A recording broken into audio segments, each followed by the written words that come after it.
Salam sejahtera untuk kita semua, salam olahraga.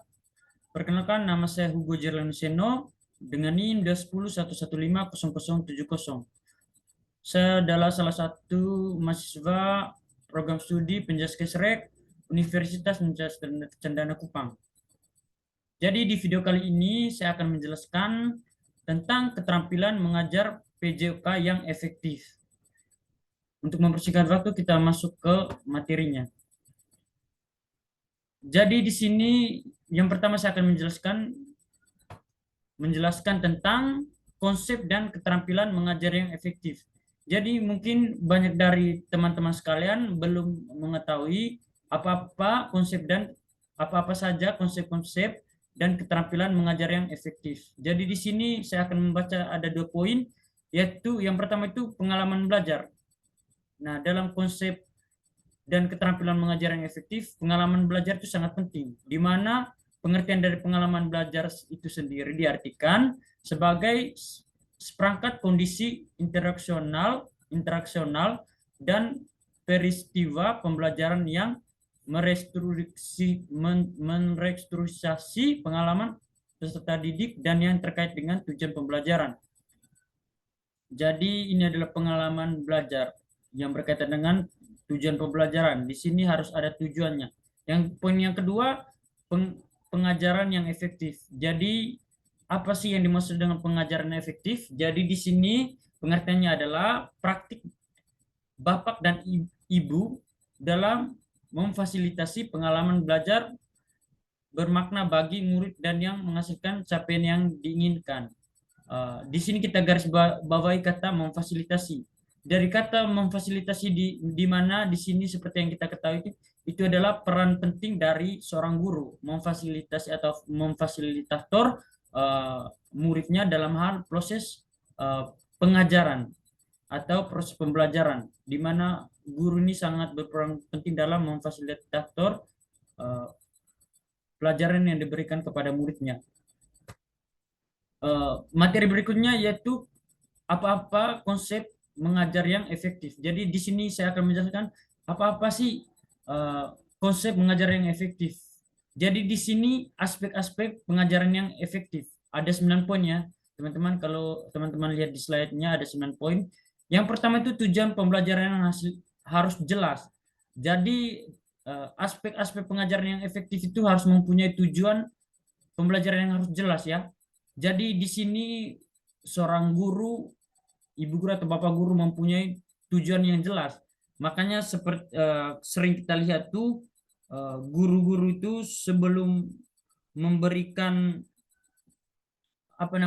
materi kepada murid-muridnya atau siswa-siswinya, dia sudah membuat yang namanya RPP atau rencana pelaksanaan pembelajaran, RPP, silabus, karena supaya terstruktur ya, dan tujuannya itu jelas, pastinya untuk lebih memahami atau lebih dapat ditangkap oleh murid-muridnya berkaitan dengan materi pembelajaran yang diberikan oleh guru begitu. Yang kedua itu keterampilan aktif murid. Jadi di sini keterampilan aktif murid itu sangat penting dalam ruangan. Jadi bagaimana seorang guru, ibu guru atau bapak guru memancing keaktifan muridnya dalam kelas atau membuat suasana kelas itu menjadi kondusif begitu, menjadi semangat. Ada umpan baliknya antara guru dengan siswanya. Jadi di mana guru itu memberikan stimulus dan siswanya memberikan respon. Jadi di sini ada timbal balik antara guru dengan murid, dan jadi itu adalah salah satu tugas yang harus dilakukan guru dalam proses mengajar begitu.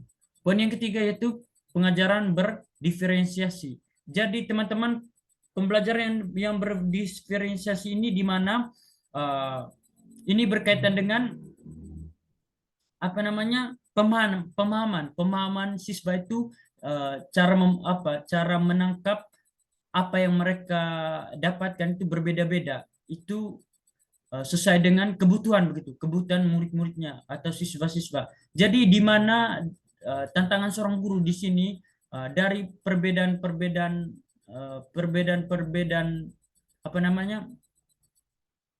kebutuhan siswa, di mana seorang guru itu harus bagaimana caranya supaya siswa dapat memahami materi yang diberikan guru. Contohnya itu seorang guru itu harus berusaha untuk berkolaborasi dalam hal memberikan metode pengajaran apa yang diberikan, misalnya metode ceramah kah, atau diganti begitu metode praktek kah. Pokoknya di mana seorang guru itu harus bisa membangun suasana kelas gitu. Harus bervariasi metode-metode pembelajaran yang diberikan guru. Yang keempat itu adanya perorganisasian dan pertahapan atau pengembangan konten. Jadi perorganisasi atau pertahapan atau pengembangan konten ini di mana seorang guru itu harus merancang betul bagaimana dia memberikan yang namanya materi kepada murid-muridnya begitu. Dia memberikan stimulus dan muridnya memberikan respon kepada muridnya supaya adanya umpan balik antara murid dan siswanya, di mana dia merancang konten. Jadi konten di sini dalam hal bagaimana seorang guru itu memberikan atau memodifikasi begitu, bagaimana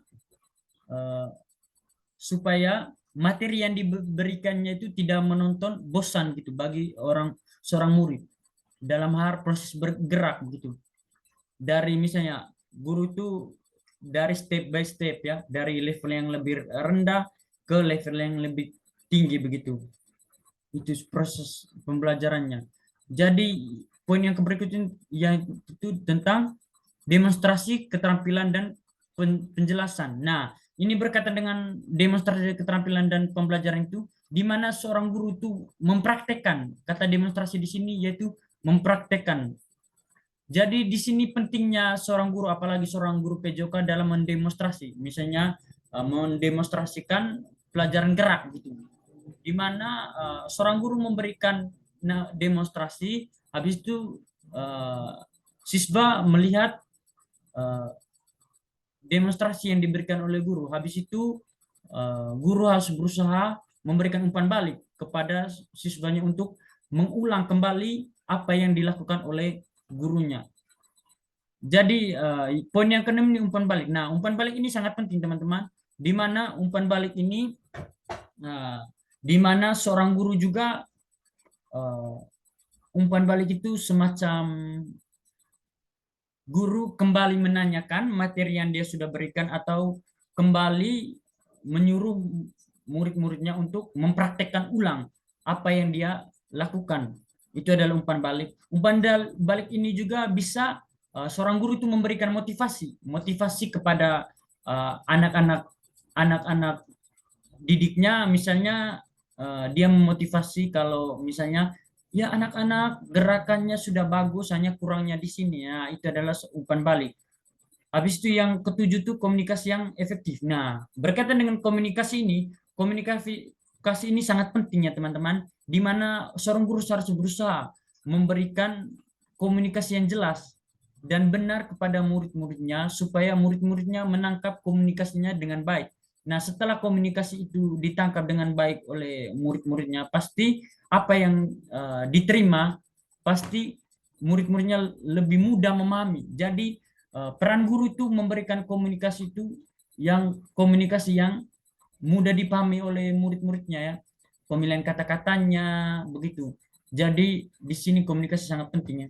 Poin yang ke-8 itu penilaian dan evaluasi. Nah, berkaitan dengan penilaian dan evaluasi ini adalah bagian terakhir ya, bagian terakhir dari proses pengajaran. Jadi terakhir itu penilaian di mana seorang guru itu melihat progres dari murid-muridnya selama proses pembelajaran. Nah, misalnya penilaian itu berupa gurunya itu memberikan UTS, UAS, tugas. Nah, itu dievaluasi di akhir. Nah, itu dievaluasi di akhir, di mana evaluasi ini bertujuan untuk bagaimana seorang guru mengetahui progres atau sampai di mana pemahaman dari seorang siswanya dalam hal memahami materi yang sudah dia berikan. Nah, dari evaluasi ini juga guru bisa mengetahui bahwa apakah metode pelajaran yang dia berikan kepada siswanya itu tepat atau tidak, sasaran utamanya tepat atau tidak. Nah, dilihat dari evaluasi tersebut. Nah, kalau dilihat dari evaluasi tersebut, nilai dari siswa-siswanya kurang baik, berarti siswanya itu kurang memahami materi yang diberikan guru. Nah, di sini guru juga dapat mengevaluasi kesalahannya letaknya di mana, apakah di proses pembelajarannya atau proses penerimaan eh, dari mahasiswa itu dari siswa itu sendiri. Jadi yang kesembilan ini keselamatan. Berkaitan dengan keselamatan ini berkaitan dengan bagaimana peran guru dalam hal menjaga keselamatan murid-muridnya. Misalnya guru PJK itu memantau, makanya penting sekali seorang guru itu memantau. Tidak hanya dia suruh, ya anak-anak sekarang kita praktik ini, habis itu dia pergi. Tidak boleh. Sebenarnya harus PJK itu guru PJK itu harus selalu memantau murid-muridnya. Karena di sini banyak dilakukan aktivitas gerak. Nah, di sini seorang guru PJK harus memantau supaya tidak terjadinya cedera dalam hal aktivitas gerak seorang anak. Kita lanjut ke materi berikutnya, yaitu tentang kriteria pengalaman belajar. Berkaitan dengan kriteria pengalaman belajar ini ada beberapa poin ya teman-teman, yaitu kriteria pertama, pengalaman belajar harus memiliki potensi dan meningkatkan keterampilan, penampilan, aktivitas motorik peserta didik. Berkaitan dengan motorik ini berkaitan dengan aktivitas gerak ya. Kedua, kriteria kedua, pengalaman belajar peserta didik harus memaksimalkan aktivitas atau waktu mempraktikkan gerakan untuk semua murid sesuai dengan tingkat kemampuannya. Jadi di sini ini peran guru juga sangat pentingnya dalam memaksimalkan aktivitas pembagian waktu ya untuk mempraktikkan guru untuk semua murid sesuai dengan tingkat kemampuannya. Jadi di sini misalnya dalam mempraktek di mana guru itu coba mengefisien waktu dengan misalnya dia mempraktekkan, habis itu muridnya disuruh, ya anak-anak kalian habis ini mempraktek ulang, ya bukan satu-satu melainkan misalnya 10 orang dulu praktek gitu. Yang berikutnya kriteria ketiga itu pengalaman belajar harus sesuai dengan level pengalaman semua peserta. Ini berkaitan dengan sesuai dengan level pengalaman semua peserta ya. Kriteria keempat itu pengalaman belajar harus memiliki potensi untuk mengintegrasikan tujuan pendidik dalam ranah psikomotor, efektif dan kognitif. Jadi guru itu harus melihat juga atau memberikan materi itu, pembelajaran itu harus lihat apa ya, tiga ranah yaitu psikomotor, efektif dan kognitif. Itu sangat penting. Ketiga ranah ini sangat penting. Psikomotor itu sebagai pemahaman, efektif itu sebagai pengetahuannya, kognitif itu apa namanya, pokoknya kreativitas ya.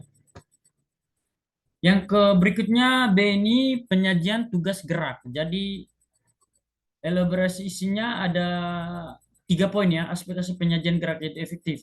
Mendapatkan perhatian dari murid, menahapkan konten dan aspek organisasi, penugasan, memilih dan mengorganisasi isyarat atau cuek pembelajaran. Jadi di sini mendapatkan perhatian dari murid itu sangat penting juga, di mana seorang guru berusaha pada saat dia menjelaskan murid-muridnya itu betul-betul memperhatikan apa yang dijelaskan. Jangan sampai murid-muridnya tidak mendengar ya. Jadi di sini guru juga harus memperhatikan, mengkondusifkan suasana kelas. Ya, menahapkan konten juga itu sangat penting. Di mana tadi guru PJK itu harus bisa memvariasi ya, memvariasi pembelajaran yang diberikan secara organisasi. Terus penugasannya juga sangat penting. Misalnya seorang guru itu memberikan materi, terakhir itu dia bilang, ya anak-anak, Pak akan menyuruh kalian misalnya video, kalian membuat video senam, kumpulnya minggu depan misalnya begitu. Memilih dan mengorganisasi isyarat. Jadi isyarat pembelajaran itu ya ada banyak isyarat pembelajarannya. Jadi kita lanjut ke materi berikutnya, analisis pembelajaran yang efektif. Ya, jadi di analisis pembelajaran yang efektif ini ada 3 poin penting ya teman-teman, yaitu konsep pengembangan konten, konsep umpan balik, konsep waktu pembelajaran akademi PJK. Jadi di sini konsep pengembangan konten seperti yang saya jelaskan tadi ya teman-teman, di mana itu guru PJK itu harus memvariasikan gerakan, misalnya dari level rendah ke level tinggi. Misalnya dalam hal melompat begitu, harus dia itu apa namanya, variasikan gerakan melompat itu supaya murid-muridnya itu atau siswa-siswanya itu lebih mudah memahami. Terus yang kedua itu konsep umpan balik. Nah, konsep umpan balik ini kita sudah jelaskan tadi. Ini sangat penting nih untuk seorang guru tuh, di mana dia memberikan umpan balik, memberikan motivasi, pujian, itu adalah umpan balik. Terus menanyakan lagi materi yang diberikan oleh guru. Dia memberikan stimulus dan harus siswanya harus memberikan respon gitu. Konsep waktu belajar. Nah, berkaitan dengan konsep waktu belajar nih, di mana seorang guru itu harus apa namanya, mengkondisikan lebih banyak proses gerak siswa-siswanya ya. Kalau PJOK punya itu lebih banyak. Jadi seorang guru itu di mana dia mengkontrol dirinya untuk lebih kasih kepada siswa-siswinya untuk lebih banyak untuk melakukan yang namanya belajar gitu, misalnya belajar gerak. Jadi guru hanya membimbing begitu, guru hanya membimbing, dan untuk waktu-waktu sisanya itu biarkan kita hanya memantau saja, biarkan siswa-siswi itu diberikan ruang ruang gerak tuh seluas-luasnya begitu. Jadi teman-teman, begitu sekian saja dari saya materi tentang keterampilan mengajar PJK yang efektif.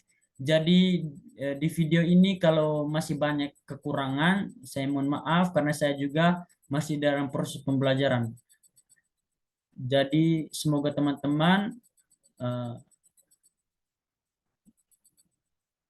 semoga teman-teman bisa memahami materi yang saya berikan dan semoga videonya bermanfaat. Salam sejahtera untuk kita semua, salam olahraga. Terima kasih.